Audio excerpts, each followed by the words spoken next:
ગુજરાત સરકારે માવઠાથી પાકને જે ગંભીર નુકસાન થયું એ સંદર્ભે ₹10,000 કરોડનું રાહત પેકેજ જાહેર કર્યું છે. આ ઐતિહાસિક પેકેજ છે એવો સરકારનો દાવો છે, પણ વિપક્ષો એમ કહે છે કે આ મજાક છે. કારણ કે એક ખેડૂતને જે મળશે સરકારની જે ગણતરી મુજબ, તો એક વીઘે માત્ર ₹3520 મળશે. એની સામે ખર્ચ 15,000નો છે. એટલે આ પેકેજનો કોઈ મતલબ નથી. આ ઉપરાંત જે પલળેલી મગફળી છે એનું શું, આ સૌથી મોટો પ્રશ્ન છે. અને સૌથી મહત્વની વાત એ છે કે ગુજરાતમાં પ્રધાનમંત્રી વીમા પાક યોજના કેમ બંધ કરવામાં આવી અને મુખ્યમંત્રી વીમા યોજના કેમ શરૂ કરાઈ, બીજા રાજ્યોમાં આ અંગે શું સ્થિતિ છે, અને સૌથી મહત્વની વાત કે વિદેશોમાં પાક વીમા યોજના કઈ રીતે બને છે અને એમાં ખેડૂતોને કઈ રીતે ફાયદો થાય છે. આજે આ બધા મુદ્દા ઉપર વાત કરવી છે. પણ વાત કરતા પહેલા આ કાર્યક્રમ ગમતો હોય તો લાઈક કરો, સબસ્ક્રાઇબ કરવાનું ભૂલતા નહીં અને બેલ આઇકન જરૂર દબાવજો, શેર કરજો આ કાર્યક્રમને. ₹10,000 કરોડનું પેકેજ જાહેર કર્યું મુખ્યમંત્રી ભૂપેન્દ્રભાઈ પટેલે. ક્યારે થશે એવા પ્રશ્નોનો આ જવાબ છે. અને કહેવામાં એમ આવ્યું છે કે ગુજરાતના ઇતિહાસમાં આવડું મોટું રાહત પેકેજ ખેડૂતો માટે ક્યારેય જાહેર થયું નથી. એ વાત એકદમ સાચી છે. પણ 251 તાલુકા, 16,500 ગામડા અને 44 લાખ હેક્ટરમાં નુકસાન થયું છે. આ સરકારી અંદાજ છે. સરકારે બહુ ઝડપથી આ અંદાજ મેળવ્યો એ નોંધપાત્ર છે. અને 17 લાખ ખેડૂતોને આ રાહત પેકેજની લાભ મળશે. હવે આ રીતે એમાં મુખ્ય વાત એ છે કે 1 હેક્ટર દીઠ 22,000 અને 2 હેક્ટરની મર્યાદામાં 44,000 સુધી આ રાહત મળશે. હવે લોકોએ આ મુદ્દે કેટલાક કેલ્ક્યુલેશન માંડ્યા છે, ગણિત કર્યું છે, અને કહેવાનું એમ થાય છે કે 44,000 2 હેક્ટર સુધીની જે વાત છે એ પ્રમાણે તમે જો ગણતરી કરો તો એક ખેડૂતને ₹3520 મળે. અને એ સામે એ વીઘાની વાત છે, હેક્ટરની વાત નહીં. અને વીઘે 12,000 થી 15,000 જેટલો ખર્ચ થાય છે. એટલે નુકસાન સામે આ પેકેજનો કોઈ મતલબ નથી, એવું વિપક્ષની ટીકાઓ છે.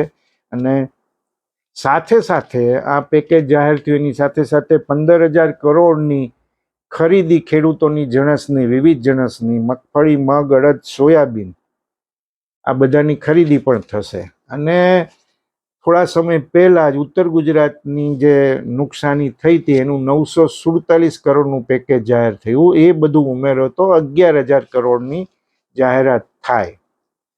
આ કઈ રીતે ચૂકવણું થશે? તો ઈ-ગ્રામ સેન્ટર એટલે પંચાયતમાં તમારે રજીસ્ટ્રેશન ઓનલાઈન કરાવવાનું રહેશે. અને સૌથી મહત્વની વાત એ છે કે ક્યારથી આ શરૂ થશે એની કોઈ સ્પષ્ટતા થઈ નથી. કારણ કે અગાઉના વર્ષોના ચૂકવણામાં બહુ વિલંબ થયેલો છે. પાક વીમા, જે પ્રધાનમંત્રી વીમા યોજના હતી, એના લેણા પણ હજી કેટલાક બાકી છે. અને મહત્વની વાત એ છે કે હવે લગભગ દર વર્ષે આવા માવઠાઓ પડે છે ને છેલ્લા 11 વર્ષમાં આવા 10 પેકેજ જાહેર થયા છે. અને સૌથી મહત્વની વાત એ છે કે ચૂકવણું ક્યારે થશે. હવે મહત્વનો સવાલ એ કે પ્રધાનમંત્રી વીમા ફસલ યોજના, જેનો ઉલ્લેખ હમણાં નરેન્દ્રભાઈએ ગુજરાત આવ્યા ત્યારે પણ કરેલો, એ યોજના 2020થી આપણે ત્યાં બંધ છે. અને એની જગ્યાએ મુખ્યમંત્રી વીમા યોજના શરૂ કરવામાં આવી છે. આવું શું કામ થયું એ પણ સમજી લેવું જરૂરી છે. પ્રધાનમંત્રી વીમા યોજનામાં બહુ ઊંચું પ્રીમિયમ હતું, 4500નું પ્રીમિયમ, અને એને 4500 કરોડનું પ્રીમિયમ કુલ થતું હતું. અને રાજ્ય પર બહુ મોટો બોજ આવતો હતો અને મોટા ભાગે રાજ્ય જ ચૂકવણું કરવું પડતું હતું. એટલે અને પાછું દાવાના ચૂકવણીમાં મોડું બહુ થતું, વિલંબ બહુ થતો, અને નાના નાના કારણો ના કારણે આ વીમા કંપની વીમા એજન્સીઓ નકારતી હતી દવાઓને, અને ભૂતકાળમાં ₹1નું વળતર મળ્યું હોય, ₹3નું મળ્યું હોય, ₹5નું મળ્યું હોય, ₹21નું મળ્યું હોય એવા દાખલા પણ બન્યા છે. ને હમણાં જ મહારાષ્ટ્રના એક ખેડૂતમાં 11 વીઘા જમીન હતી અને એને ₹2.5નું વળતર મળ્યું. એટલે આ મજાક બની જાય છે આ વળતર, વીમા કંપનીઓ જે રીતે કામ કરે છે. મહત્વની વાત એ છે કે ખરીફ 2020માં 84 લાખ ખેડૂતોનો વીમો હતો અને 25 લાખના દાવા મંજૂર થયા હતા. એટલે કંપનીઓ કેટલી મુશ્કેલીઓ કરે છે એમાં ચકાસણી પૂરી થતી નથી. એના કારણે ગુજરાત સરકારે નિર્ણય કર્યો કે આપણે પ્રધાનમંત્રી વીમા યોજનાની બદલે મુખ્યમંત્રી વીમા યોજના શરૂ કરીએ. આમાં તફાવત સૌથી મોટો એ છે કે ખેડૂતોએ પ્રીમિયમ ભરવાનું રહેતું નથી અને સીધી સરકારી સહાય થાય છે. એટલે તમામ 56 લાખ જે ખેડૂતો છે એમને આ મળવા પાત્ર સહાય છે. જોકે મોટાભાગના રાજ્યોમાં પ્રધાનમંત્રી વીમા યોજના ચાલે છે, એમાં મોટા મોટા રાજ્યોનો પણ સમાવેશ થાય છે, જેમ કે મહારાષ્ટ્ર, મધ્યપ્રદેશ, રાજસ્થાન, હરિયાણા, કર્ણાટક, તામિલનાડુ, આસામ, છત્તીસગઢ. અને એમાં ખરીફમાં મહત્તમ 2% ને રવિમાં 1.5% પ્રીમિયમ હોય છે ને કેન્દ્ર રાજ્ય 50% એ પ્રીમિયમ ભરે છે. રિમોટ સેન્સિંગ ડ્રોન કે જીપીએસ થી પછી જે નુકસાની છે એની ગણતરી થાય છે. આ સામે બંધ કરનાર કેટલાક રાજ્યો ગુજરાત જેવા પણ છે. બિહારમાં ડિઝાસ્ટર રિસ્ક રિડક્શન મોડેલ છે અને નુકસાન છે બજેટમાંથી, એટલે રાજ્ય સરકારના બજેટમાંથી સીધી સહાય કરવામાં આવે છે. ઉપરાંત પશ્ચિમ બંગાળની બંગાળ વીમા યોજના છે એનું પ્રીમિયમ સરકાર ભરે છે. તેલંગાણામાં સરકારના બજેટમાંથી જ સીધી સહાય આપવામાં આવે છે. આંધ્ર અને ઝારખંડ એવા રાજ્યો છે જેમણે પ્રધાનમંત્રી વીમા યોજનામાં કેટલાક ફેરફારો કર્યા અને ફરી જોડાયા છે. અને ગુજરાતની વીમા યોજનાની વિશેષતા એ છે કે વીમા આધારિત નથી, પણ આપત્તિમાં કેટલું નુકસાન થયું એના આધારિત છે. 33%થી વધારે નુકસાન થાય તો સહાય મળે એવા નિયમો છે. અને SDRF એટલે કેન્દ્રની જે ડિઝાસ્ટર મેનેજમેન્ટનું છે એમાં બિનપિયતમાં 8,500 ને 12માસી પાક હોય તો 17,000. હવે આ ધોરણો કરતાં ગુજરાત સરકારે જે જાહેરાત કરી છે વધુ છે, એ તમારે સ્વીકારવું પડે. પણ સૌથી મહત્વની વાત એ છે કે ગુજરાત કરતાં પંજાબે ઘણી બધી વધારે સહાય કરી છે. પંજાબમાં જે વરસાદ પડ્યો, વાવાઝોડું, એના કારણે અનેક ખેતરો સાફ થઈ ગયા, અનેક ગામોમાં રહેવું મુશ્કેલ બન્યું. આપણે એના દ્રશ્યો જોયા છે. અને ત્યાં જે પેકેજ આપ સરકારે જાહેર કર્યું છે એ હમણાં ઈસુદાન ગઢવી ગુજરાત આપના પ્રમુખે જે જાહેરાત કરી, જે વાત કરી, એ બહુ સાચી છે. 76થી 100% જો નુકસાન થયું હોય તો પ્રતિ હેક્ટરે 49,000ની સહાય, જે 22,000 છે ગુજરાતમાં. અને હેક્ટરની પાછી મર્યાદા નથી. આપણે ત્યાં ગુજરાતમાં 2 હેક્ટરની મર્યાદાથી વધારે નુકસાન હોય તો એ મળતું નથી. અને 26થી 75% સુધીનું જો નુકસાન હોય તો 24,700 ચૂકવણું વળતર તરીકે થશે. એટલે એ પણ ગુજરાતના રાહત પેકેજ કરતાં વધારે છે. મહારાષ્ટ્રમાં પણ બહુ નુકસાન થયું તો એમણે તો બહુ નાનું પેકેજ 2,540 કરોડ થયું. રવિ સિઝન માટે પછી સહાય જાહેર કરીએ 1,765 કરોડ કર્યો. અને એમાં પ્રતિ હેક્ટરની મર્યાદા ₹10,000ની છે. 10,000 રૂપિયા અપાય છે અને 3 હેક્ટર સુધી અપાય છે. એટલે ગુજરાતમાં 2 હેક્ટર સુધી, પંજાબમાં કોઈ મર્યાદા નથી અને મહારાષ્ટ્રમાં 3 હેક્ટરની મર્યાદા છે. તેલંગાણાની જો તમે વાત કરો તો મંથા સાયક્લોન જ્યાં થયું એમાં હેક્ટરે 24,700ની સહાય, એટલે એ પણ ગુજરાત કરતાં વધારે છે. એ ઉપરાંત રેત બંધુ યોજનામાંથી પણ વિદેશને સહાય કરે છે. આ થઈ ગુજરાત અને દેશના બીજા રાજ્યોની વાત. હવે સૌથી મહત્વનો મુદ્દો એ છે કે વિદેશોમાં કઈ રીતે પાક વીમા યોજનાઓ ચાલે છે. યુએસએની જો વાત કરો તો ફેડરલ ક્રોપ ઇન્સ્યોરન્સ પ્રોગ્રામ ચાલે છે અને રિસ્ક મેનેજમેન્ટ એજન્સી એનું બધું કામ સંભાળે છે. અને મહત્વની વાત એ છે કે આ વીમામાં ઉપજમાં નુકસાન સામે તો રક્ષણ મળે જ છે, પણ બજારના ભાવોમાં વધઘટ થાય એની સામે પણ રક્ષણ મળે છે. એટલે ઉપજ ઓછી થાય તો મળે જ, પણ ભાવ ઘટતો હોય તો એની સામે પણ રક્ષણ મળે. અને આમાં પ્રીમિયમમાં 62% સુધી યુએસ સરકાર સબસિડી આપે છે. એટલે બહુ મોટો ડિફરન્સ છે ભારતની વીમા યોજના કરતા અમેરિકાની વીમા યોજનામાં. અને એ જ કારણે ખેડૂતોને જ્યારે પણ કોઈ આપત્તિ આવી, કુદરતી વધારે પડતો વરસાદ, પૂર કે તોફાન થાય તો એને પૂરું વળતર મળે છે. કેનેડાની જો તમે વાત કરો તો એગ્રી ઇન્સ્યોરન્સ પ્રોગ્રામ ચાલે છે, અને એમાં કેન્દ્ર, રાજ્ય, ખેડૂત, જેમ આપણે પ્રધાનમંત્રી વીમા યોજનામાં છે એવી રીતે ત્રણેય વીમો પ્રીમિયમ ચૂકવે છે. ઉત્પાદનનું નુકસાન અને ઉપજ જ નહીં, ઉપજ ઘટી છે એની ઉપર તો રક્ષણ મળે જ, પણ પાકની ગુણવત્તા ઘટી હોય, આ સૌથી મહત્વનો મુદ્દો છે. પાકની જો ગુણવત્તા ઘટી હોય તો એનું પણ એને વળતર મળે છે. અને પ્રીમિયમ છે એ સરકાર, ખેડૂત બંને સાથે રહીને ભરે છે. યુરોપની જો તમે વાત કરો તો ત્યાં ઇન્ડેક્સ આધારિત વીમો છે. આ બહુ મહત્વનું ઇન્ટરેસ્ટિંગ વાત છે કે હવામાનના ઇન્ડેક્સ, વરસાદ એટલે કે વરસાદ અને તાપમાન, આ બધીની ગણતરી કરી અને વળતરનો રકમ નક્કી થાય છે. અને હોલ ફાર્મ ઇન્સ્યોરન્સ છે. સૌથી મહત્વની વાત એ છે કે તમામ પાક એટલે કે આખી ખેતીને આ વીમા યોજના તરે આવરી લેવામાં આવી છે, અને બહુ ઉદાર સબસિડી છે, વ્યાપક એનું કવરેજ છે, વિવિધ પાકોને આવરી લેવામાં આવે છે. હવે સવાલ એ છે કે ભારતમાં આવી વીમા યોજના કેમ ન હોઈ શકે? આ બહુ મહત્વનો મુદ્દો છે. એના ઉપર આપણે ત્યાં ચર્ચા જ થતી નથી. પ્રતિ આક્ષેપો, કોંગ્રેસ આમ છે, આપ આમ છે, ભાજપ આમ છે, ને એકબીજા ઉપર કાદો ઉછાળવા સિવાય આપણે સમજતા નથી. પણ આ અભ્યાસ કરવો જરૂરી છે. રાજકીય પક્ષોએ, સરકારે, તંત્રએ એક સમાન રાષ્ટ્રીય કૃષિ બજારની આપણે ત્યાં વ્યવસ્થા નથી. આ સૌથી મોટી અડચણ છે. વિદેશમાં જે વીમા યોજના છે એને ભારતમાં લાગુ કરવા આડે દરેક એપીએમસીમાં ભાવમાં ફેરફાર હોય છે, અને એના કારણે દાવો નક્કી કરવો ને એ બહુ મુશ્કેલ બની જાય છે. બીજું કે આપણી પાસે ડેટાનો અભાવ છે, ટેકનોલોજીનો અભાવ છે, ઉપજના આંકડા એકદમ પરફેક્ટ નથી મળતા, અને એમાંય ખાસ કરીને નાના ખેડૂતોના, આપણે ત્યાં નાના સીમાંત ખેડૂતોની સંખ્યા વધારે છે, એના આંકડા તો મળવા બહુ જ મુશ્કેલ છે. એવી વ્યવસ્થા જ નથી.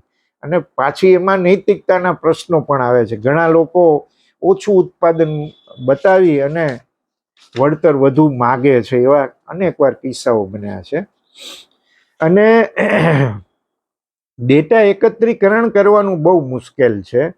અને જો વિદેશની દ્રષ્ટિએ એ વીમા યોજનાને સંદર્ભે આપણે જો આગળ વધીએ તો એ ડેટા એકત્રિત કરવામાં ટેકનોલોજીનો બહુ મોટો રોલ છે, અને એનું ખૂબ ખર્ચાળ થાય છે. એટલે સરકાર એ લાગુ પાડે કે કેમ એ પ્રશ્ન આવે છે. અને ખેડૂત પણ એટલો જાગૃત નથી.